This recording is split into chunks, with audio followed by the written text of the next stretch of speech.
let's talk about Rahu for a second. Rahu is aspecting Ardra until roughly the middle of July. Now that Jupiter has went into Cancer, it's not giving its benefic aspect onto Rahu. So now Ardra gives us events of sorrow, a sudden fierce storm that comes to destroy everything and start new again. Now this can be a literal storm, or this can be something that makes us cry or mourn for the past of the way things used to be, like COVID or 9/11, for example. A false flag event which completely changes the way we do things in the world, how we travel, how we communicate, free speech, as Ketu is in Gemini, Navamsha as well, and that can involve trade. Whatever happens is meant to break the illusion of the falsities of the world, so we can see the agenda at play and face our fears in order to transform them. It's also aspecting Shawtee, which is planes,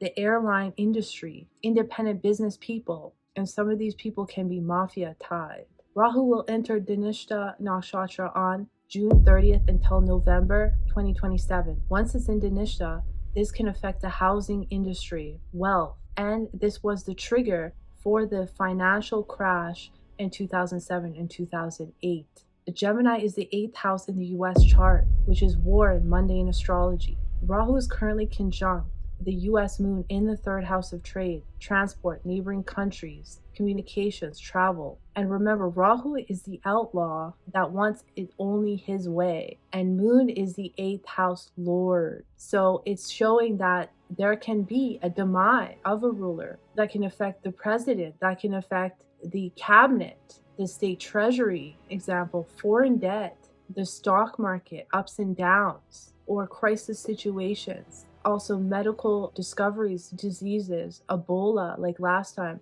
Jupiter was in Cancer. Also social security and a risk of war and natural disasters, especially involving water. Now Rahu wants to rule everything. So it wants the money, it wants the power. It's never satisfied. Rahu crosses all boundaries and can cause crisis situations. Rahu is in Shatabisha right now, which is health. It's the stars. So I wouldn't be surprised if there's a false flag event involving space. Now, last time was the subprime mortgage crisis, which deepened and caused housing prices to plummet. And so this can happen as Jupiter is in Cancer. People can become way too optimistic about the housing industry. And then in November, Ketu is going to go into Cancer, and then it's going to conjunct Jupiter as well. So there can be a crash of the housing industry because of that. Also, last time there was the Iraq war, and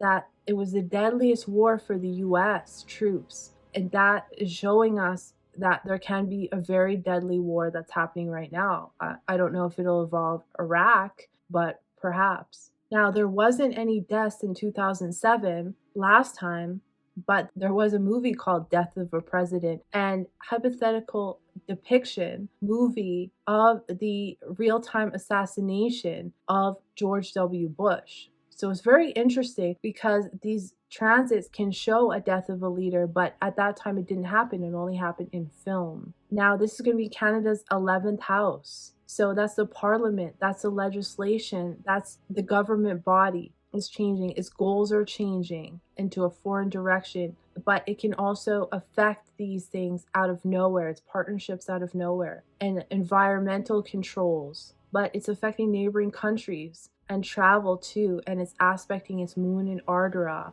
So these events of sorrow can have to do with the homelands, weather, real estate as well in Canada, and going in a different direction in terms of its alliances. And this can be sudden and get rocky, especially with foreign people and greedy people. So that's just a little bit about what I see. Thank you so much for watching. Appreciate all of you. I'll see you in the next one.